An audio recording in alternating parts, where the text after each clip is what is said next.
Урок номер 21. Заветы великого Абая. Вы научитесь слушать, читать и понимать текст, создавать высказывания по данному началу, определять основные части текста, составлять словосочетание, слово-предмет плюс слово-признак. Вспомните, что такое текст повествования. Упражнение 1. Посмотрите видео. О ком в нем говорится, что нового вы узнали. QR-кодты қосып, видеоны қарап шық, кім туралы айтылған, қандай жаңалық естідіңдер. Мы с вами находимся в городе Алматы у памятника великому поэту Абаю. С юных лет он слушал акынов и сказителей. Подражая им, стал сочинять свои первые стихи.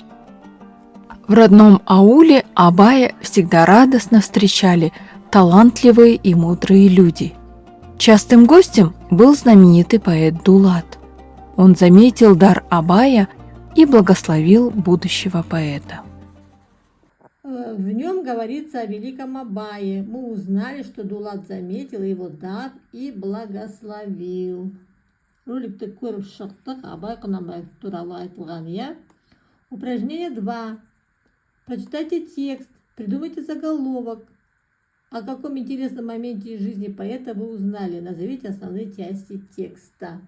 Мәтінді оқып шық, мәтінге ат қой. Ақынның өмірінен қандай қызықты кезеңдерін білдің. Мәтіннің бөлімдерін ата дейді. Бабушка Зире плохо слышала. Абаю стало жаль ее. «А можно вылечить твои уши? Я попробую».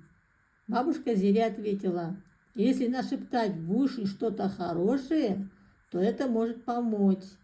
Все рассмеялись, но разрешили Абаю попробовать.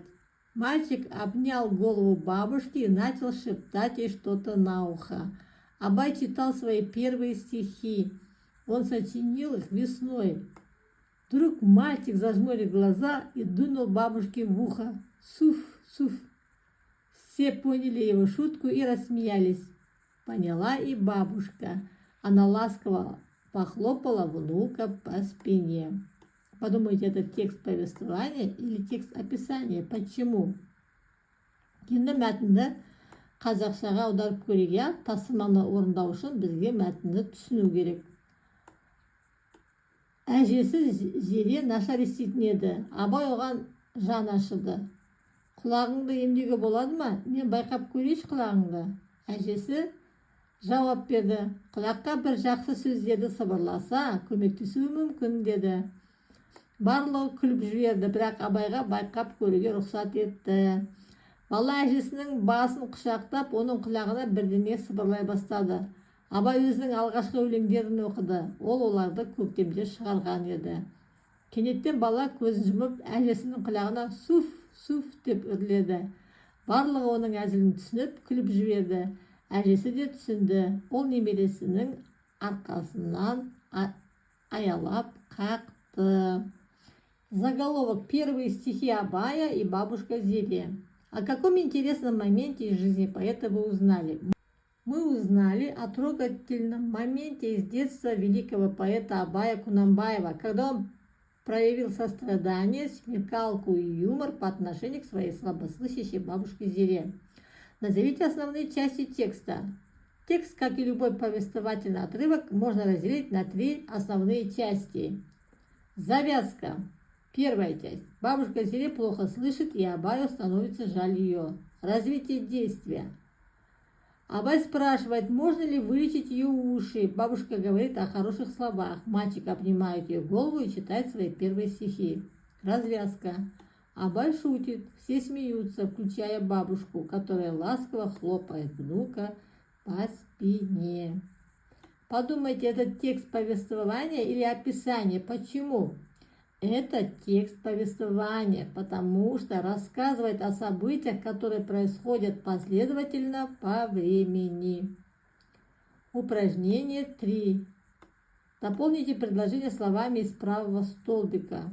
Бірінші бағандағы сөйлемді жалғастырамыз. У Абая есть бабушка Зире. Абай любит бабушку Зире. Абай читал стихи бабушки Зире. Упражнение 4. Прочитайте вопросный план к тексту задания 2. Перескажите однокласснику по плану. Почему бабушка Зире плохо слышала?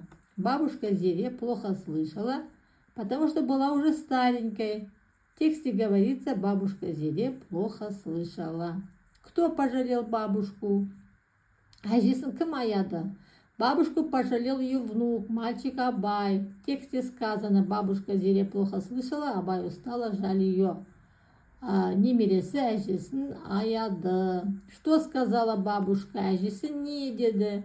Когда Абай спросил, можно ли вылечить ее уши, бабушка ответила, если нашептать в уши что-то хорошее, то это может помочь. Құлағыма жақсы сөздер айтсаң, көмектесуі мүмкін деді әжесі.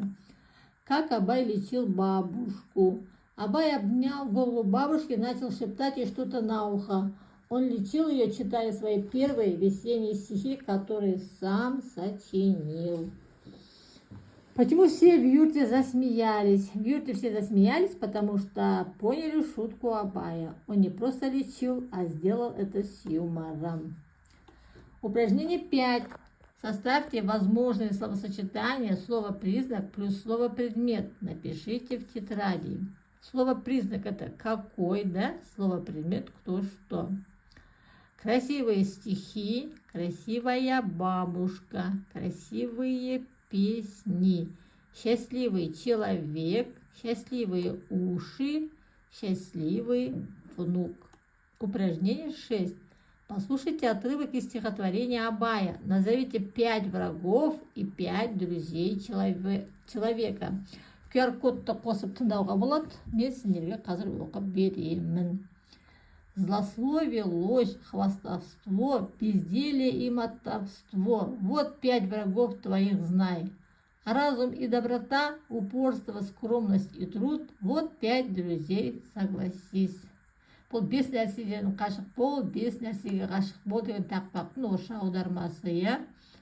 5 врагов – это злословие, ложь, хвастовство, безделие, мотовство.